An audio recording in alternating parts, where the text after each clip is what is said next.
আলহামদুলিল্লাহ রাব্বিল আলামিন ওয়াসসালাতু ওয়াসসালামু আলা সাইয়্যিদিল আমবিয়াই ওয়াল মুরসালিন ওয়া আলা আলিহি ওয়া আসহাবিহি আজমাইন। আলহামদুলিল্লাহ, আল্লাহ পাকের শুকরিয়া। আল্লাহ তাআলা আমাদেরকে 2025 সালের পবিত্র হজ করার জন্য সবাইকে আজকে পর্যন্ত প্রস্তুতি গ্রহণ করার জন্য তৌফিক দান করেছেন, ওই জন্য শুকরিয়া আদায় করি আলহামদুলিল্লাহ। আল আমিন হজ মিশন ট্যুরস এন্ড ট্রাভেলস এর পক্ষ থেকে সকল 2025 সালের সকল হাজিদেরকে সুন্দরভাবে সফলভাবে হজ করার জন্য মহান আল্লাহর দরবারে দোয়া করি। আমরা আল আমিন হজ মিশন ট্যুরস এন্ড ট্রাভেলস এর আজকের প্রোগ্রামটা হলো, আমরা চাই প্রত্যেকটা হাজি সুন্দরভাবে সহিভাবে কোরআন হাদিসের আলোকে হজ করতে পারে। ওই জন্য আজকের আমাদের এই প্রোগ্রাম, এই ভিডিও। আমাদের এই প্রোগ্রামটাকে আমরা ইনশাআল্লাহ ইন্টারনেটের মধ্যে ছড়িয়ে দিব, সারা বাংলাদেশের সমগ্র মানুষ যাতে এই ভিডিওটা দেখে সুন্দরভাবে হজটা করতে পারে। আমি আপনাদের সকলের সহযোগিতা কামনা করছি। আল আমিন হজ মিশনের জন্য দোয়া করবেন। আল আমিন হজ মিশন ট্যুরস এন্ড ট্রাভেলস যাতে প্রতি বছর হাজিদের সহিভাবে হজ করানো এবং খেদমত করার জন্য আল্লাহ তাআলা তৌফিক দান করেন। আমাদের এই আজকের প্রোগ্রাম, আমাদের সম্মানিত হাজি কুয়েত একটা হজ কাফেলার সবসময় যিনি হাজিদেরকে তালিম দিয়ে থাকেন, মহিবুর রহমান চৌধুরী সাহেব, উনি প্রথমে উমরা সম্পর্কে আপনাদেরকে। আলহামদুলিল্লাহ ওয়াসসালাতু ওয়াসসালামু আলা রাসূলিল্লাহ ওয়া আলা আলিহি ওয়া আসহাবিহি আজমাইন, আম্মা বা'দ। আউযু বিল্লাহি মিনাশ শাইতানির রাজীম। বিসমিল্লাহির রহমানির রহিম। ওয়া আতিম্মুল হজ্জা ওয়াল উমরাতা লিল্লাহ। রব্বি ইশরাহ লি সাদরি ওয়া ইয়াসসির লি আমরি ওয়াহলুল উকদাতাম মিন লিসানি ইয়াফকাহু কওলি। আলহামদুলিল্লাহ, আল্লাহ তাআলার মেহেরবানি, আল্লাহ তাআলার দরবারে অসংখ্য অগণিত শুকরিয়া যে আল্লাহ তাআলা প্রথমে আমাদেরকে এত বড় একটা মহৎ কাজ করার জন্য আমাদের দিলকে তৈরি করছে। এটা এক নম্বর শুকরিয়া। টাকা পয়সা অনেকের আছে, হিম্মত হয় না, দিল তৈরি হয় না। এবং অনেকের দিল তৈরি হয়, নিয়ত করে, কিন্তু ব্যস্ততার কারণে সুযোগ করতে পারে না, সিদ্ধান্ত নিতে পারে না। আল্লাহ তাআলা আমাদেরকে সুযোগ করছেন। এই আল্লাহ তাআলার অনুগ্রহের কথা যদি আমরা চিন্তা করতে চাই, তাহলে পদে পদে অনেক অনুগ্রহ এই কাজগুলোর মধ্যে আমাদের রয়ে গেছে। প্রথমেই আমরা এই যে আমরা করতে পারছি, এটা একমাত্র আল্লাহর অনুগ্রহ, আল্লাহর দান, আল্লাহর দয়া। টাকা পয়সা আল্লাহর দান, দিলও তৈরি করা এটাও আল্লাহর দান। সেজন্য আমরা আল্লাহর কাছে শুকরিয়া আদায় করব এবং আল্লাহর কাছেই তৌফিক কামনা করবো প্রত্যেকটা মুহূর্তে মুহূর্তে। তো সংক্ষেপে আলোচনা অনেক হয়েছে, আর আমি যে আলোচনাগুলো করব আশা করি এগুলো আপনারা শুনছেন, হয়তো এটার মাধ্যমে আবারও তাজা হবে। আর এর মধ্যে কোনো কিছু বেশ কম থাকলে, যে আপনারা শুনছেন একরকম, আমি বলছি আরেক রকম, তাহলে ওইটা আপনারা নোট করবেন। পরবর্তীতে প্রশ্ন উত্তরের পর্বে ওইটা খোলাসা হবে। হয়তো আমার ভুল হতে পারে, অথবা যিনি আগে বলছে ওনার অন্য কোনো ব্যাখ্যা থাকতে পারে, এগুলো ইনশাল্লাহ খোলাসা হয়ে যাবে। অথবা হতে পারে যে বিষয় একটা, কিন্তু বিভিন্ন পদ্ধতি আছে, উনি এক পদ্ধতি বলছে, আমি আরেক পদ্ধতি বলছি, এরকমও হতে পারে। তো এগুলো নিয়ে এত বেশি দ্বিধাদ্বন্দ্ব বা ইয়ার মধ্যে করার দরকার নেই। এটা আমি প্রথমে একটা কথা বলিনি, যখন হজ উমরার মাসালা আমরা শুনি, জানি, শিখতে চেষ্টা করি, বিভিন্ন রকমের মত আমরা দেখি অনেক বিষয়ে। এগুলো অনেকটা গৌণ, ছোটখাটো। এগুলোর যে কোনো একটা করলে আপনার হজ ইনশাল্লাহ হয়ে যাবে। মৌলিক বিষয়গুলো সবই এক, এটা আমরা মাথায় রাখবো। তো উমরার মধ্যে আমাদের কাজ হলো 4টা। আর আরেকটা বিষয় হচ্ছে হজ্জে তামাত্তু হলো এক এহরামে উমরা করা, এরপরে এহরাম শেষ করা, আর এক এহরামে হজ করা। তাহলে উমরা এবং হজ। তো হজ্জে তামাত্তুর উমরার যে নিয়ম, অন্য কোনো সময় আপনি উমরা করবেন একই নিয়ম। এটা হজের জন্য আমরা করছি, এটা বিশেষ কোনো নিয়ম আলাদা এরকম কিছু না, একই নিয়ম। এই নিয়মটা আপনি জেনে থাকলে অন্য সময় আপনি কি করতে পারবেন, উমরা একই নিয়মে করতে পারবেন। আরেকটা বিষয় হচ্ছে উমরার কাজগুলোর মধ্যে যে কাজগুলো, 4টা কাজ আমরা বলবো, 4টা কাজ হজের মধ্যেও আছে। যেমন নাকি আমরা বলি উমরার মধ্যে 4টি কাজ। প্রথমে হচ্ছে ইহরাম করা, দ্বিতীয় নম্বর হচ্ছে কাবার তাওয়াফ করা, তৃতীয় নম্বর সাফা মারওয়ার সাই করা, চতুর্থ নম্বর মাথা মুন্ডন করা অথবা চুল কেটে ছোট করা। এই 4টা কাজ হজের মধ্যেও আছে। হজের জন্য ইহরাম আছে, হজের জন্য তাওয়াফে জিয়ারা আছে, ওয়াজিব সাই আছে, আবার সবশেষে মাথা মুন্ডন করা আছে, চুল কাটা আছে।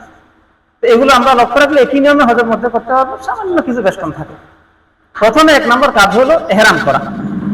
এহরামের মূল বিষয়টা হলো, আমরা অনেক সময় মনে করি যে সাদা কাপড়টা এহরাম। এটা হচ্ছে এহরামের কাপড়, এটা এহরাম না। এটা হচ্ছে কি? এহরামের কাপড়। সাদা যে কাপড় আমরা পরি পুরুষরা, এটা হচ্ছে এহরামের কাপড়, এটা মূলত এহরাম না। এহরাম কি তাহলে? এহরাম হলো উমরার নিয়ত করে উমরা শুরু করা। এহরাম হলো কি? উমরার নিয়ত করে উমরা শুরু করা। যেমন নাকি নামাজের তাকবীরে তাহরিমা নিয়ত করে আল্লাহু আকবার বলে নামাজ শুরু করা, ওটা নামাজের জন্য যেরকম নামাজ শুরু হয়ে গেল, তো যখন আপনি নিয়ত করে তালবিয়া পাঠ শুরু করবেন, ইহরাম হয়ে গেল। এটা হচ্ছে উমরার ইহরাম, সামান্য একটা কাজ, নিয়ত এবং তালবিয়া। কিন্তু যেহেতু এই নিয়ত করার সাথে সাথে, ইহরাম শুরু হওয়ার সাথে সাথে অনেক কিছু নিষিদ্ধ, তার মধ্যে একটা নিষিদ্ধ হলো সিলাই করা, কাপড় পরিধান করা। সেজন্য আমরা আগে থেকে এগুলো মুক্ত হয়ে তারপরে ইহরাম করি। তাহলে ওই কাপড়টা আপনি ঘরে পড়তে পারবেন, ইহরাম হবে না, আপনার ইহরামের কোনো কিছু নিষিদ্ধ হবে না। তাহলে এখন ইহরাম হলো নিয়ত করে তালবিয়া পাঠ করা। এই মূল কাজটার জন্য এখন আমরা কিভাবে এই মূল কাজটা ধাপে ধাপে আদায় করবো? 3টা ধাপ, ইহরাম করার 3টা ধাপ। 1 নম্বর হলো ইহরাম করার পূর্ব প্রস্তুতি। ইহরামটা আমরা করবো যে মূল নিয়তটা করে তালবিয়া পাঠ করবো, এটা ইহরাম। কিন্তু এর আগে ইহরামের জন্য কিছু প্রস্তুতিমূলক কাজ আছে, যেগুলো সুন্নাত বা মুস্তাহাব। তার মধ্যে 1 নম্বর হচ্ছে শরীর পরিষ্কার পরিচ্ছন্ন করা, নখ গোঁফ যা যা পরিষ্কার করা, শরীরকে পরিষ্কার পরিচ্ছন্ন করা। 2 নম্বর হচ্ছে ভালোভাবে গোসল করা। 3 নম্বর হচ্ছে সুগন্ধি লাগানো শরীরে, ইহরামের কাপড়ে নয়। 4 নম্বর হচ্ছে ইহরামের জন্য 2 রাকাত নামাজ পড়া। এরপর আপনি ইহরামের কাপড়টা আগে পরে তারপরে 2 রাকাত নামাজ পড়া। এই হলো ইহরামের পূর্ব প্রস্তুতি। তাহলে এই পূর্ব প্রস্তুতিমূলক কাজগুলো আমরা ঘর থেকে করে বের হতে পারবো। ইহরামের কাপড় কেউ চাইলে ঘরে পরে নিতে পারবে, কেউ চাইলে এয়ারপোর্টে এসে পড়তে চাইলে পড়তে পারবে। কারণ আমরা ইহরাম যেটা করবো সেটা আরো পরে, নিয়ত যেটা করবো সেটা আরো পরে। এগুলো হচ্ছে ইহরামের পূর্ব প্রস্তুতি। তাহলে আমরা যেটা করবো, ঘর থেকে পরিষ্কার পরিচ্ছন্ন হয়ে, এবং যেটা ভালো মানে উত্তম সহজ আপনার জন্য, সেটা হচ্ছে আপনি যেদিন যাত্রা করবেন এর আগের দিন শরীর পরিষ্কার পরিচ্ছন্ন করার কাজটা সেরে নেবেন। যাত্রার দিন হয়তো আপনার সময় কম থাকবে, শুধুমাত্র গোসলটা করতে পারবেন। আগের দিন আপনি শরীর পরিষ্কার পরিচ্ছন্ন করে নেবেন। যেদিন যাত্রা করবেন সেদিন গোসল করে শরীরে সুগন্ধি লাগিয়ে ইহরামের কাপড় বাসায় চাইলে পড়তে পারেন, অথবা এয়ারপোর্টে চাইলে পড়তে পারেন, এটা আপনার সুবিধা। এরপর আপনি ঘর থেকে 2 রাকাত নামাজ পড়ে বের হয়ে যাবেন। বের হয়ে আপনি এয়ারপোর্টে আসলেন। এয়ারপোর্টে আসার পরে এয়ারপোর্টের বিভিন্ন প্রসেসিং আছে, বিভিন্ন যেগুলো আপনারা করাবে, এগুলো করার পরে এখন আমার মূল কাজ রয়ে গেছে, নিয়ত করা রয়ে গেছে। এই নিয়তটা কখন করবো? তালবিয়াটা আমরা অনেক সময় শুনছি, হয়তো আমাদের এখানেও বলছে ট্রেনিং এ, যে আমরা এয়ারপোর্টের মসজিদের মধ্যেই নামাজ পড়ে নিয়ত করে ফেলবো, এরপরে তালবিয়া পাঠ শুরু করব। এটা আপনি করতে চাইলে করতে পারবেন, কোনো অসুবিধা নাই। কিন্তু আপনার ইহরামটা কি হয়ে যাবে? লম্বা হয়ে যাবে। কারণ সামনে আপনার এখনো ইহরামের সীমাটা এখনো আছে, সময়টা এখনো আছে। কারণ ইহরাম আপনাকে করতে হবে সর্বোচ্চ মিকাত অতিক্রম করার আগে। আর যখন আমরা মিকাত অতিক্রম করব, তখন আমরা ফ্লাইটে থাকবো, বিমানে থাকবো। বিমানে যখন উঠবো, তখন থেকে বিমান যদি আমাদেরকে 5 ঘন্টা চলে, তাহলে কমপক্ষে 3-4 ঘন্টা আপনি মিকাতের আগে থাকবেন। এতক্ষণ পর্যন্ত আপনার জন্য ইহরাম করা জরুরি না। আর দ্বিতীয়ত এটা সুন্নত না। সুন্নত হলো মিকাত পৌঁছে ইহরাম করা। এটা হাদিসের মধ্যে আসছে, রাসূল সাল্লাল্লাহু আলাইহি ওয়াসাল্লাম মদিনা থেকে বের হলেন, ইহরাম করেন নাই। বের হয়ে যুলহুলাইফা, যেটা মদিনার মিকাত, আমরা যে মিকাত দিয়ে অতিক্রম করবো সেটাকে বলা হয় কারনুল মানাজিল। অনেকে ইয়ালামলাম বলে, আমাদের যে বাংলাদেশিদের মিকাত ইয়ালামলাম। এটা হবে যদি কেউ পানির পথে যায়, তখন ইয়ামানের দিক থেকে মক্কায় ঢুকে, তখন সেটা ইয়ামানের যে মিকাত ইয়ালামলাম সেটা পড়ে। কিন্তু আমরা যেহেতু বিমানে যাব, আমরা উপর দিয়ে যেই মিকাতটা অতিক্রম করব সেটা হচ্ছে আহলে নাজদ বা মক্কার পূর্ব দিকে যারা আছে তাদের যে মিকাত, সেটা হচ্ছে কারনুল মানাজিল। আমরা কুয়েত থেকে যে মিকাত অতিক্রম করে যাই, সেখানে আমরা থামি। তো আমরা ওই কারনুল মানাজিল মিকাতটা অতিক্রম করেই আমরা যাব।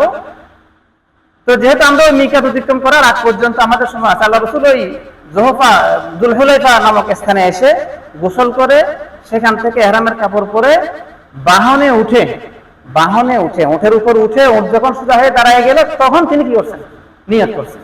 আমরা যদি সুন্নত মতো ইহরামটা শুরু করতে চাই, তাহলে আমাদের জন্য উচিত হবে আমরা সবকিছু রেডি হয়ে বিমানে উঠে যাব। বিমানে ওঠার পর বিমানে ওঠার দোয়া দুরুদগুলো পড়ে বিমানে ওঠার পরেও সাথে সাথে আমরা এহরাম করব না। আমরা বিমান চলতে চলতে যখন মিকাতের আগ মুহূর্তে আমাদেরকে এরা জানিয়ে দিবে, তখনই আমরা যদি নিয়তটা করি তাহলে এটা সুন্নতের খুব কাছাকাছি হবে।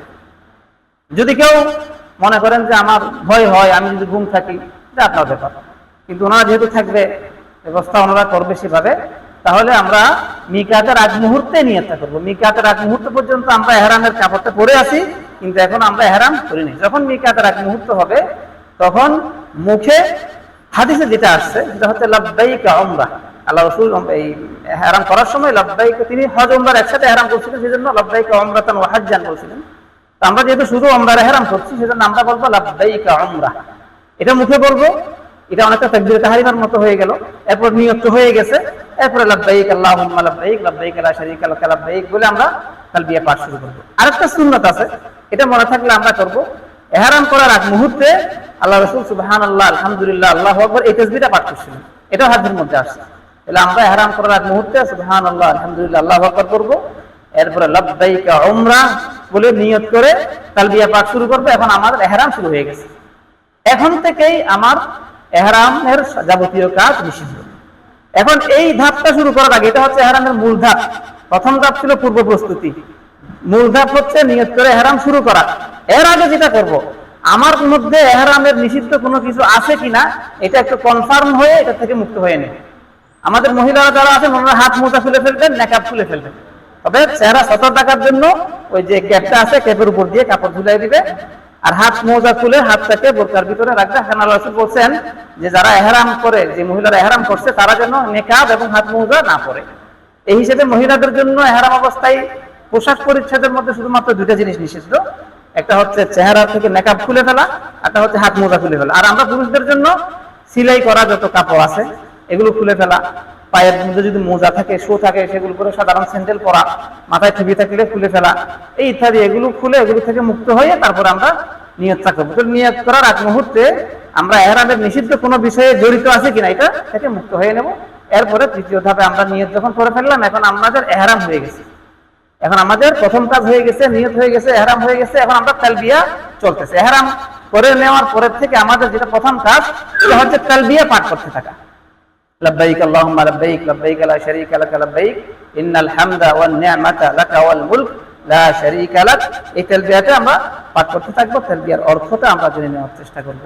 লাব্বাইক আল্লাহুম্মা লাব্বাইক, হাজির হে আল্লাহ, আমি হাজির। লাব্বাইক লা শারীকা লাকা লাব্বাইক, আমি হাজির, আপনার কোনো শরীক নাই। আল্লাহর কোনো কি নাই? শরীক নাই। কোনো কিছুতে আল্লাহ শরীক নেই। ইবাদতের ক্ষেত্রে, আল্লাহর কাছ থেকে কোনো কিছু চাওয়ার ক্ষেত্রে কোনো শরীক নাই। ইন্নাল হামদা ওয়ান নি'মাতা লাকা ওয়াল মুলক, সমস্ত প্রশংসা এবং সমস্ত রাজত্ব এবং সমস্ত নিয়ামত একমাত্র আপনার। লা শারীকা লাক, আপনার কোনো কি নাই, শরীক। এই অর্থটা বুঝে প্রায় সব কিতাবে অর্থ লেখা আছে। আমাদের এখন কাজ হলো তালবিয়া পাঠ করতে থাকা। তাহলে এখন আমাদের উমরা প্রথম কাজ হয়ে গেছে, তালবিয়া পাঠ করতে আছি। এখন আমাদের অবস্থানটা কোথায়? এখন যে আমাদের এহরাম হয়ে গেছে, এখন আমরা কোথায় আছি? ফ্লাইটে আছি। এগুলো মনে রাখতে হবে, আমরা কোন সময় কোথায় আছি। এখন আমরা ফ্লাইটে আছি, ফ্লাইট চলতেছে, আমরা তালবিয়া পাঠ করতেছি, আমরা এহরাম অবস্থায় আছি। তাহলে এখন আমাদের মূল ফোকাস দিতে হবে দুই জায়গায়। এক নম্বর হলো তালবিয়া পাঠ করতে থাকা, দুই নম্বর হলো আমি কোনো ভুলে মাথার কাপড়টা ঢাকে ফেলতেছি কিনা, মাথায় ঠান্ডা লাগতেছে, কোনো আবার পায়ে কোনো মোজা পরে ফেলতেছে কিনা, বিমানে ঠান্ডা লাগতেছে, এই এহরামের কোনো নিষিদ্ধ কাজ আমি করে ফেলতেছি কিনা, কোথাও কোনো নখ একটা একটু উঠে আছে এটা খুলে ফেলতেছি কিনা, এই সমস্ত বিষয় খেয়াল রাখতে হবে। এটা ফোকাস দিতে হবে যে আমাদের তালবিয়া পাঠ চলতেছে কিনা। দ্বিতীয় নম্বর, এহরামের নিষিদ্ধ কোনো বিষয় আমি করে ফেলতেছি কিনা। এই দুইটা জিনিস শুধু লক্ষ্য রাখতে হবে। এই দুইটা জিনিস লক্ষ্য রেখে আমরা বিমানে আসি, বিমান চলতেছে। এরপরে এখন আমাদের দ্বিতীয় কাজ হলো কি করা? তাওয়াফ করা। কিন্তু এখন তাওয়াফ তো করার জন্য আমাদেরকে বাইতুল্লাহ যেতে হবে, কাবায় যেতে হবে। এখন আমরা আছি বিমানে, তাহলে বিমান থেকে বাইতুল্লাহ যাওয়ার প্রসেসিংটা আমাদের মাথায় থাকতে হবে, নাইলে আমরা এই বুঝতে না পারলে উল্টাপাল্টা করে ফেলবো। সেজন্য আমরা যেটা করব, প্রথমে আমরা তালবিয়া পাঠরত আছি, এহরাম অবস্থায় আছি। এখন এই অবস্থায় আমাদেরকে নিয়ে বিমান জিদ্দা ল্যান্ড করবে, ওখানে প্রসেসিং আছে, ওখান থেকে আমাদেরকে যাবতীয় প্রসেসিং শেষ করে আমাদেরকে হোটেলে নিয়ে যাবে। হোটেলে যাওয়ার পর এখন এখান থেকে আমরা তাওয়াফ করতে হারাম শরীফে যাব। এখন তাওয়াফ করারও এখানে আমরা যদি সহজে মনে রাখার জন্য বলি, কয়েকটা ধাপ আছে। প্রথম ধাপ হলো হোটেল থেকে তাওয়াফের স্থান পর্যন্ত পৌঁছা। এখনো তাওয়াফ নাই। এটা হোটেল থেকে তাওয়াফের স্থান পর্যন্ত পৌঁছা। হোটেল থেকে তাওয়াফের স্থান পর্যন্ত পৌঁছার জন্য আমরা হোটেল থেকে উযু করে বের হব। যেহেতু আমাদের তাওয়াফের জন্য উযু শর্ত, হোটেল থেকে উযু করে বের হব। হেরামের মধ্যে উযু করা খুব কষ্ট, যদিও ব্যবস্থা আছে, তো আমরা হোটেল থেকে উযু করে বের হব। উযু করে হোটেল থেকে বের হয়ে আমরা ইনশাআল্লাহ হেঁটে যাব, কাছেই হবে আমাদের হোটেল, মসজিদে হারামে যাব। মসজিদে হারাম যেহেতু এটা একটা মসজিদ, অন্য 10টা মসজিদের মতো এটা একটা মসজিদ, তবে সবচেয়ে শ্রেষ্ঠ মসজিদ। তো মসজিদে প্রবেশের যে সুন্নত, সেই সুন্নত গুলো আদায় করে আমরা মসজিদে প্রবেশ করব। ডান পা দিয়ে প্রবেশ করব, বিসমিল্লাহ সালাতু ওয়াসসালামু আলা রাসূলিল্লাহ আল্লাহুম্মা ইফতাহলি আবওয়াবা রাহমাতিক, এটা বলে আমরা মসজিদে প্রবেশ করব। মসজিদে প্রবেশ করার পরে এখন আমাদেরকে মসজিদের ভিতর দিয়ে হেঁটে ওই যেখানে কাবা আছে, কাবা যদি মাঝখানে হয়, চতুর্দিকে মসজিদ, আমরা যে কোনো এক গেট দিয়ে ঢুকবো। কোন গেট দিয়ে সেখানে দেখা যাবে। যে গেট দিয়ে আমরা ঢুকি না কেন, আমরা মসজিদ অতিক্রম করে আমাদেরকে প্রথমে মাতাফ, যেটাকে বলা হয় তাওয়াফের স্থান, সেখানে পৌঁছতে হবে। সেখানে পৌঁছার পরে আমাদেরকে প্রথমে হজরে আসওয়াদের যে কর্নারটা আছে সেটা নির্ণয় করতে হবে। গিয়ে তাওয়াফ শুরু করলে হবে না, আমাদেরকে তাওয়াফ শুরু করতে হবে হজরে আসওয়াদের ওই কর্নার থেকে। তো যদি আমরা এই সোজা পৌঁছলাম হজরে আসওয়াদ ওই পাশে, তাহলে আমরা একটু ঘুরে হজরে আসওয়াদ বরাবর যেতে হবে, অথবা যে কাছে হয় কাছাকাছি গেলাম। কিন্তু উল্টা দিক থেকে না যাওয়া উচিত, কারণ সবাই তাওয়াফ করতেছে এভাবে। আমি যদি হজরে আসওয়াদের দিকে এদিক থেকে যাই, সংঘর্ষ হয়ে যায়, অনেক কষ্ট হয়। এরকম আমরা অনেক সাফার করছি, আমরা আমাদেরকে নিয়ে যাবো ইনশাআল্লাহ। আমরা যেভাবে তাওয়াফ করতেছি সেভাবে যাবো, কিন্তু এখন আমাদের তাওয়াফ শুরু হয়নি। আমরা গিয়ে হজরে আসওয়াদ যেখানে, সেই বরাবর পৌঁছবো। তাহলে এখন আমরা তাওয়াফের জন্য প্রস্তুত। এগুলো হচ্ছে তাওয়াফের পূর্ব প্রস্তুতি, তাওয়াফের জন্য এখন প্রস্তুত। আমি যখন হজরে আসওয়াদের সামনাসামনি আসি, এখন আমি তাওয়াফ শুরু করার জন্য প্রস্তুত। এখন আপনি তাওয়াফ শুরু করতেছেন, এটা মনের মধ্যে নিয়ত আছেই, হাত উঁচু করে হজরে আসওয়াদের দিকে ইশারা করে। সুন্নত হলো হজরে আসওয়াদকে চুমু দেওয়া, অথবা এখানে 4টে স্তর আছে, কিন্তু আমরা সর্বশেষ স্তরটাই করতে পারবো, বাকিগুলো করতে পারবো না। 1 নম্বর হচ্ছে হজরে আসওয়াদকে সরাসরি চুমু দিয়ে তাওয়াফ শুরু করা।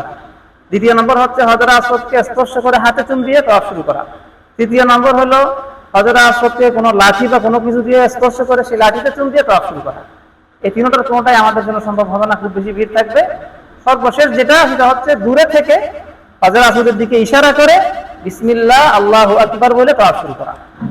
এবং এখানে আপনি কি পড়বেন তাওয়াফ শুরু করার সময়, বিভিন্ন দোয়া বিভিন্ন বই পুস্তকে আছে, সেগুলো করতেও পারেন, কিন্তু হাদিস মানে দিনটা সহজ। এত বেশি দোয়া আপনি মনে রাখতে গেলে আপনার অনেক কষ্ট হয়ে যাবে। হাদিসে যা আসছে যে আল্লাহ রাসূল যখন তাওয়াফ করতেন, যখনই হজরে আসওয়াদ বরাবর আসতেন, তার হাতে থাকা কিছু দিয়ে ইশারা করতেন, আল্লাহু আকবার বলতেন, বাস আল্লাহু আকবার। আর যেহেতু কোনো কাজ শুরু করছি আমি নতুন করে, শুরুতে বিসমিল্লাহ। আব্দুল্লাহ ইবনে ওমর রাদিয়াল্লাহু তাআলা আনহু, তিনি যখন তাওয়াফ শুরু করতেন, তখন তিনি বিসমিল্লাহ আল্লাহু আকবার বলে তাওয়াফ শুরু করতেন। আর রাসূল সাল্লাল্লাহু আলাইহি ওয়াসাল্লাম যখন তাওয়াফ করতেন, এগুলো পরিষ্কার হাদিসের ভাষা বলছি, যে যখনই তিনি হজরে আসওয়াদ বরাবর আসতেন, হাতে থাকা কিছু দিয়ে, ওনার হাতে লাঠি ছিল হয়তো, আমাদের হাতে কিছু না থাকলে আমরা হাত দিয়ে ইশারা করবো, ইশারা করে শুধু আল্লাহু আকবার বলতেন, বাস। তাহলে আল্লাহু আকবার বলে আমরা তাওয়াফ শুরু করবো, কাবাকে বামে রেখে হাঁটা শুরু করবো। এর আগে, তাওয়াফ শুরু করার আগে এই জিনিসটা বলতে ভুলে গেছি, একটা সুন্নত আছে পুরুষদের জন্য, ইত্তিবা করা। ইত্তিবা করা মানে ডান কাঁধটাকে খোলা রাখা, চাদরটাকে বাম মঙ্গলের নিচে দিয়ে এভাবে ডান কাঁধটা খালি রাখা, এই ইত্তিবাটা করে নিব। এটা আমরা হাঁটতে হাঁটতে করে নিতে পারি তাওয়াফ শুরু করার আগে। তাহলে ইত্তিবা করে বিসমিল্লাহ আল্লাহু আকবার বলে আমরা হাঁটা শুরু করব। হাঁটার সময় প্রথম 3 চক্করকে করে একটা রমল করা, যেটা এটা সুন্নত, মানে একটু বীর দর্পে হাঁটা, এভাবে মানে শক্তি দেখাই হাঁটা। এটার একটা প্রেক্ষাপট আছে। যখন আল্লাহ রাসূল হজ করতে আসছিলেন, তখন কাফেররা ধিক্কারি করে বলছিল যে এরা তো মদিনার যে রোগ আছে, প্রচন্ড আপনার ফিভার আছে, জ্বর আছে, জ্বরে আক্রান্ত হয়ে গেছে, সব দুর্বল হয়ে গেছে। এই কথা আল্লাহ রাসূল শুনে তাদেরকে বিরক্ত দেখাইছিলেন। বলেন যে এটার প্রয়োজন এখন আর নাই, এখন মুসলমানরা শক্তিশালী হয়ে গেছে, এখন করার দরকার নাই। কিন্তু যেহেতু আল্লাহ রাসূল করছে, আমরা সেটা বরকতান করবো। সেজন্য আমরা যদি ওই রমলটা করার সুযোগ থাকে, হাঁট থাকে, আমরা এটা করবো, সুন্নত হিসেবে করবো প্রথম 3 চক্করে। এটা শুধুমাত্র পুরুষদের জন্য, মহিলারা স্বাভাবিকভাবে হাঁটবে। এখন তাওয়াফ যখন বিসমিল্লাহ আল্লাহু আকবার করে শুরু করলাম, এখন আমি তাওয়াফ করতেছি। তাওয়াফের মূল কাজটা হলো ঘোরা, শুধু ঘোরা, এটা কাজ। কিন্তু আপনি যেহেতু তাওয়াফ এটা দোয়া কবুল হওয়ার জায়গা, জিকিরের জায়গা, আপনি কি করবেন? প্রথম চক্করের কি দোয়া, দ্বিতীয় চক্করের কি দোয়া, ইসলাম আপনাকে এত কঠিন করেনি, কোনো দোয়া নির্দিষ্ট করে দেয় না। প্রথম চক্করে কোনো দোয়া, দ্বিতীয় চক্করে এই দোয়া, তৃতীয় চক্করে এই দোয়া, এগুলো ইসলাম হাদিসে কোরআনে নির্দিষ্ট করে দেয় নাই। আপনার সুবিধার জন্য আপনি সব অনেকগুলো দোয়া আপনার মাথায় জমে আছে, আপনি তো তরতিব করে প্রথম চক্করে আমি এই দোয়াটা করবো, দ্বিতীয় চক্করে আমি এই দোয়াটা করবো, সেটা আপনার ব্যাপার। কিন্তু ইসলাম আপনাকে বাধ্য করে নেই প্রথম চক্করে এই দোয়া দিতে, সেটা আপনার মন থেকে যা দোয়া আসে করবেন। এবং একটা জিনিস আমরা লক্ষ্য করি সেখানে, এটা আমাদের খুব বোঝা দরকার, অনেকে বই দেখে দেখে দোয়া পড়ে, দোয়ার শব্দগুলো উচ্চারণ করে কিন্তু কি বলছে আল্লাহকে সেটা বুঝে না। আর অনেকে আছে মুআল্লিম বলে আল্লাহুম্মা আল্লাহুম্মা রব্বানা রব্বানা এরকম পড়তে থাকে, এখন এদিকে সিট তাকাইতে থাকে আর মুআল্লিমের সাথে সাথে পড়তে থাকে, কিন্তু কি বলতেছে শোনো। সেজন্য উত্তম হলো ইসলাম যেটা দেখাইছে সেটা হলো তুমি তোমার দোয়া তুমি করো আল্লাহর কাছে, আরেকজন থেকে শিখে শিখে করবে কেন? তোমার ভাষা আল্লাহ বুঝে, সিটাঙ্গে ভাষা আল্লাহ বুঝে, বাংলা ভাষা আল্লাহ বুঝে, যে কোনো ভাষা আল্লাহ বুঝে। আপনি আপনার ভাষা, এটা একটা সুযোগ, এই সুযোগটা আপনি অজ্ঞতাবশত নষ্ট করবেন না। আপনাকে আমাকে প্রথম চক্করে এই দোয়া করতে হবে, দ্বিতীয় চক্করে এই দোয়া করতে হবে, বই এই দোয়া লাগছে, এগুলো পিছনে পড়ে আপনি অন্তর থেকে দোয়া করলে যে উপকারটা পাইতেন সেটা নষ্ট করবেন না। আপনি মন থেকে কেঁদে কেঁদে আল্লাহর কাছে দোয়া করেন, নিজের ভাষায় দোয়া করেন, কোনো নির্দিষ্ট দোয়া নয়। দোয়া করতে করতে করতে করতে আপনি এই যে ধরে নিই, যদি আমরা এই এখানে হজর আসওয়াদ, এখান থেকে আমরা তওয়াফ, অথবা এই টেবিলটা ধরি হজর আসওয়াদ, এখান থেকে আমরা কি করলাম? তওয়াফ শুরু করলাম। তাহলে তওয়াফ শুরু করতে করতে এখানে মাকাম ইব্রাহিম আছে, মাকাম ইব্রাহিমের ভিতরে বাইরে যে কোনো জায়গাতে আপনি তওয়াফ করতে পারবেন, অসুবিধা নাই। কিন্তু ওই জায়গাতে যে বাঁকা ইয়াটা আছে, হাতিম যেটা বলা হয়, এটা কাবার অংশ, ওইটার বাইরের দিকে তওয়াফ করতে হবে। তো ঘুরতে ঘুরতে আস্তে আস্তে যখন এই কর্নারটা আসবে, হজর আসওয়াদের আগের যে কর্নার, এটাকে বলা হয় রুকনে ইয়ামানি, ইয়ানি ইয়ামানি কর্নার, ইয়ামান ওইদিকে, সেজন্য এটাকে রুকনে ইয়ামানি বলা হয়। এই কর্নার থেকে যখন আপনি এই কর্নার পর্যন্ত আসবেন, এখানে আস্তে আস্তে শুধু একটা দোয়া আল্লাহ রাসূল পড়ছেন, সেটা হাদিসে আছে, রব্বানা আতিনা ফিদ দুনিয়া হাসানা ওয়া ফিল আখিরাতি হাসানা ওয়া কিনা আযাবান্নার। এই দোয়াটা পড়তে পড়তে আমরা আসবো এই জায়গাটা, শুধু এই জায়গাটা পর্যন্ত। এবং এই দোয়ার অর্থটা কি? হে আল্লাহ, হে আমাদের রব, আতিনা ফিদ দুনিয়া হাসানা ওয়া ফিল আখিরাতি হাসানা, আমাদেরকে দুনিয়াতেও কল্যাণ দান করেন, আখিরাতেও কি কল্যাণ দান করেন, ওয়া কিনা আযাবান্নার, জাহান্নামের আগুন থেকে আমাদেরকে আপনি রক্ষা করেন। হ্যাঁ, শুকরিয়া। এই আমরা ধরে নিচ্ছি হজর আসওয়াদ। আচ্ছা, তাহলে এই যে এটা কাবার দরজা, এটা হচ্ছে হজর আসওয়াদ, ঠিক আছে, এটা রুকনে ইয়ামানি, আর এটা হলো হাতিম, এখানে বাঁকা যে জিনিসটা আছে।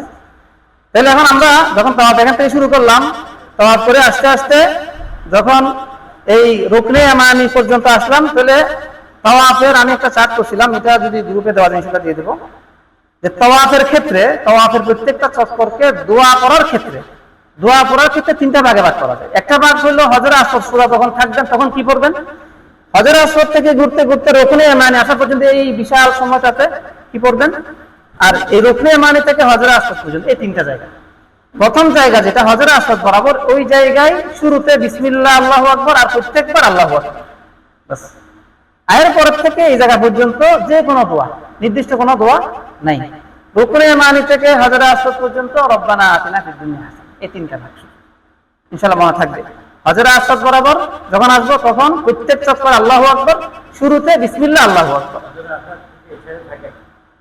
এই জায়গাটা। হ্যাঁ, আমরা বামে রেখে ঘুরবো। হ্যাঁ, এটা এই যে কাবার দরজা, এখানে হজর আসওয়াদটা আছে, ঠিক আছে। তাহলে আমরা হ্যাঁ, এবং এই বরাবর পিছনে কি আছে? চিহ্ন আছে, চিহ্ন আছে, সবুজ দাগ দেওয়া আছে। অথবা আপনি যখন আসবেন, আসার পরে যখন এই দুটোটা কর্নার সমান সমান হবে, আপনি এদিকে এদিকে সমান দেখবেন, তখন মনে করবেন যে আপনি কাছাকাছি এসে গেছেন। আর এক দুই কদম আগে পরে এটা অসুবিধা নেই, ইসলাম অনেক সহজ, এক দুই কদম আগে পরে কোনো অসুবিধা নেই। মোটামুটি যখন আপনি দেখতেছেন যে আপনি এমন জায়গায় আসছেন, এদিকে কিছু দেখা যাচ্ছে, এদিকে কিছু দেখা যাচ্ছে, আর আপনি এখানে আসেন, এদিকে কিছু দেখা যাচ্ছে, এদিকে কিছু দেখা যাচ্ছে, মানে আপনি হজর আসওয়াদ বরাবর আসেন, এটা ধরে নিতে পারবেন, অসুবিধা নেই। তাহলে হজর আসওয়াদ বরাবর শুধুমাত্র বিসমিল্লাহ, শুরুতে বিসমিল্লাহ আল্লাহু আকবার, এবং প্রত্যেক চক্করে আল্লাহু আকবার। হজর আসওয়াদ থেকে রুকনে ইয়ামানি পর্যন্ত কি দোয়া? না, যে কোনো দোয়া। কোন ভাষায়? আরবিতে, সিটাঙ্গে ভাষায় করবো আমরা সিটাঙ্গে ভাষায় নিজের ভাবটা বেশি প্রকাশ করতে পারবো, বুঝে আসছে না কথা? আপনি আপনার ভাষায়, সিটাঙ্গে ভাষা, যে ভাষা ভালো বলতে পারেন সে ভাষায় দোয়া করতে পারেন। প্রশ্নটা পরে করলে ভালো হবে, কারণ আর যখন আমরা রুকনে ইয়ামানি আসবো, রুকনে ইয়ামানি থেকে হজর আসওয়াদ পর্যন্ত কি করবো? রুকনে ইয়ামানি হলো হজর আসওয়াদের আগের যে কোণাটা, আসওয়াদ হলো এই যে কাবার দরজার পাশে যে কোণাটা আছে, এখানে একটা ছোট পিতলের একটা ইয়া দেখবেন, ওইটা হচ্ছে হজর আসওয়াদ, এই যে এই জায়গাটা, ঠিক আছে। এর আগের যে কোণাটা আছে এটা হলো রুকনে ইয়ামানি, ঠিক আছে। অর্থাৎ হজর আসওয়াদের আগের যে কোণাটা, এটা রুকনে ইয়ামানি। রুকনে ইয়ামানি থেকে হজর আসওয়াদ পর্যন্ত কি দোয়া করবো? হ্যাঁ, আবার বলি, যখন হজর আসওয়াদ বরাবর আসবো তখন আমরা কি বলবো? শুরুতে বিসমিল্লাহ আল্লাহু আকবার, আর প্রত্যেক চক্করে আল্লাহু আকবার। আর যখন হজরে আসওয়াদ থেকে হাঁটা শুরু করব রুকনে ইয়ামানি আগ পর্যন্ত, এই বিশাল সময়টাতে কি করব? যে কোনো দোয়া, যে কোনো ভাষায় যে কোনো দোয়া। আর রুকনে ইয়ামানি থেকে হজরে আসওয়াদ পর্যন্ত রব্বানা আতিনা ফিদ দুনিয়া হাসানা। যখন আমরা রব্বানা আতিনা ফিদ দুনিয়া হাসানা পড়তে পড়তে হজরে আসওয়াদ বরাবর এসে গেলাম, এক চক্কর হয়ে গেল। এখন আবার আল্লাহু আকবার বলে একটু ইশারা করে আল্লাহু আকবার বলে আরেক চক্কর শুরু হবে, একই নিয়ম। তাহলে এভাবে আমরা 1 2 3, প্রথম 3 চক্কর একটু রমল হবে পুরুষদের জন্য, সুযোগ থাকলে, না থাকলে অসুবিধা নেই। বাকি 4 চক্কর নরমালি হাঁটবে। এভাবে যখন 1 2 3 4 5 6 7 চক্কর শেষ করে যখন আবার হজরে আসওয়াদ বরাবর আসলাম, তখন আবার কি আল্লাহু আকবার। কারণ হাদিসের মধ্যে আছে যখনই হজরে আসওয়াদ বরাবর আসেন আল্লাহু আকবার বলছেন, তো আমরা যখনই আসবো আল্লাহু আকবার বলবো হাদিসের ভাষা অনুযায়ী। তাওয়াফের 7 চক্কর শেষ করে এসেও আমরা কি বলবো? আল্লাহু আকবার বলবো। এখন আল্লাহু আকবার বলার পরে এখন আমাদের তাওয়াফ শেষ। তাওয়াফের প্রথম ধাপ বলছিলাম যে তাওয়াফ পর্যন্ত পৌঁছা, দ্বিতীয় ধাপ হলো তাওয়াফ শুরু করে তাওয়াফ শেষ করা। এখন তাওয়াফ শেষ। এখন তৃতীয় ধাপ হলো তাওয়াফ শেষ করার পরে কিছু ফিনিশিং আছে, কিছু কাজ আছে সাইর আগে। এই কাজগুলো কি? তাওয়াফ যখন আমরা শেষ করলাম, এই জায়গাটাতে থাকবে মাকাম ইব্রাহিম, এখানে মানে কাবার দরজা থেকে একটু পিছনে একটা মসজিদের ইয়ার মতো একটা স্টিলের ভিতরে একটা ইয়া থাকবে গ্লাসের, ওটা হচ্ছে মাকাম ইব্রাহিম। এই মাকাম ইব্রাহিমের ভিতরে বাইরে তাওয়াফের সময় যাওয়া যাবে, কিন্তু হাতিমের ভিতর দিয়ে যাওয়া যাবে না। এখন যখন তাওয়াফ আমাদের শেষ হলো, 7 চক্কর শেষ হয়ে গেল, এখন আমাদের কাজ হলো 2 রাকাত নামাজ পড়া। 2 রাকাত নামাজ পড়ার সুন্নত যেটা, সেটা হলো মাকাম ইব্রাহিমকে সামনে রেখে পিছনে কোথাও পড়া, এমন ভাবে যে মাকাম ইব্রাহিম আমার সামনে, তার সামনে কাবা। এভাবে 2 রাকাত নামাজ পড়া, এটা হলো কি সুন্নত। কিন্তু যদি সুন্নত এটা সম্ভব না হয় ভিড়ের কারণে, আমরা মসজিদে হারামের যে কোনো জায়গায় করলে কি হয়ে যাবে? এই সুন্নত আদায় হয়ে যাবে। এমনকি যদি কেউ মসজিদে হারামে পড়তে না পারে, ভুলে বের হয়ে যায়, যেহেতু এটাকে অনেকে ওয়াজিব বলছে, হুদুদে হারামের ভিতরে বাইরে কোথাও পড়ে নিলেও কি হয়ে যায়, এটাও কিতাবের মধ্যে আছে। এটা অনেকে ওয়াজিব বলে, অনেকে সুন্নতে মুআক্কাদা বলে, তো আমরা এত কিছুতে যাবো না, আমরা পড়েই নিব ইনশাআল্লাহ।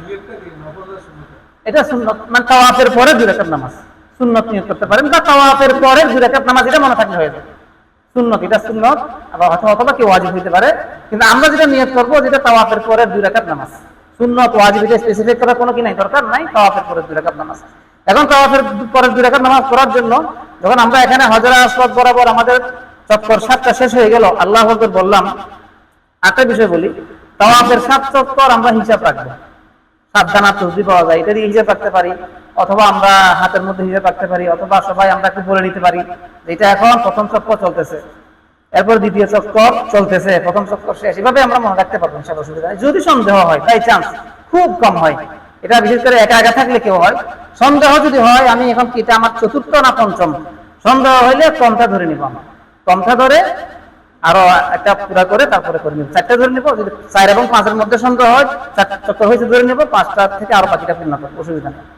তাহলে যখন এখানে আমাদের চক্কর শেষ হইলো, তাহলে আমরা যখন ওই মাকাম ইব্রাহিমের পিছনে নামাজ পড়ার জন্য আমরা এদিকে যাইতে হবে, আগাইয়ে যেতে হবে। আমরা হুট করে পিছনে, হুট করে ডাইনে যেতে পারবো না, একটু তাওয়াফ শেষ করে আমরা একটু আগাইতেই থাকবো, সেদিকে আগাইতে হয়তো আমরা পিছনে যাবো, বুঝতে পারছে? এই আগাইতে পিছনে যাইতে আমরা একটা দোয়া হাদিসের মধ্যে আসছে, এটা কোরআনের একটা আয়াত, ওয়াত্তাখিযু মিন মাকামি ইব্রাহিম মুসাল্লা। হাদিসের মধ্যে আসছে আল্লাহ রাসূল তাওয়াফ শেষ করে এই মাকাম ইব্রাহিমের কাছাকাছি যেতে এই আয়াতের অংশটা পড়ছেন, ওয়াত্তাখিযু মিন মাকামি ইব্রাহিম মুসাল্লা, যে তোমরা মাকাম ইব্রাহিমকে নামাজের জায়গা বানাও। কোরআনে কারিমে সূরা আলে ইমরানের আয়াত।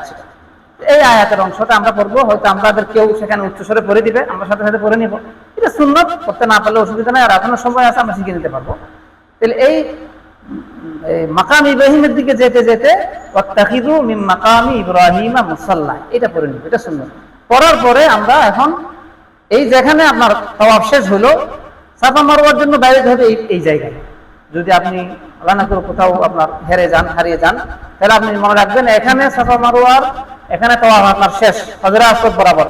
সোজা একটু পিছনে গেলেই বাইরে হয়ে যাবেন, বাইরে হওয়ার পর ডাইনে গেলে আপনার সাফা, এরপরে সোজা দিকে গেলে মারওয়া। এই জিনিসটা, এই লোকেশনটা মনে রাখবেন। তাহলে হজরে আসওয়াদ, এখানে আমাদের তাওয়াফ শেষ, এরপর আমরা আস্তে আস্তে পিছনের দিকে যাবো, পিছনের দিকে গেলে বের হওয়ার দরজা আছে, বের হওয়ার পরে ডাইনে গেলে কি কোন পাহাড়? হ্যাঁ, ডাইনে গেলে কোন পাহাড়? সাফা। এরপরে ওই বামে হলো কি মারওয়া, ওইটা সাফা মারওয়া সাই করার জায়গাটা আলাদা করা আছে সেখানে। এখন আমাদের কাজ হলো কি 2 রাকাত নামাজ পড়া। আত্তাখিযুনি মাকামি ইব্রাহিম মুসাল্লা, এটা পড়ে নিলাম। এখন 2 রাকাত নামাজ যদি এখানে মাতাফের মধ্যে সুযোগ হয়, মাকাম ইব্রাহিমকে সামনে নিয়ে পড়ে নিব। আর যদি মাতাফের সুযোগ না হয় তাহলে পিছনে গিয়ে যে কোনো জায়গায় সুযোগ মতো আমরা, যেহেতু অনেক লোক আমাদের জন্য জায়গা এটা নিতে হবে, যেখানে আমাদেরকে নিয়ে যায়, যেখানে আমাদেরকে দাঁড়াইতে বলে সেখানে দাঁড়িয়ে আমরা 2 রাকাত নামাজ পড়ে নিব। এবং এই 2 রাকাত নামাজে প্রথম রাকাতে সূরা ফাতিহার পরে কুল ইয়া আইয়ুহাল কাফিরুন, দ্বিতীয় রাকাতে সূরা ফাতিহার পরে কুল হুয়াল্লাহু আহাদ পড়া, এটা সুন্নাত। অন্য যে কোনো সূরা পড়লেও মনে না থাকলে হয়ে যাবে, তবে এই দুইটা সূরা পড়া সুন্নাত। এরপর আমরা 2 রাকাত নামাজ পড়ার পরে এখন আমাদের অনেকে 2 রাকাত নামাজ পড়ে দীর্ঘক্ষণ দোয়া করে।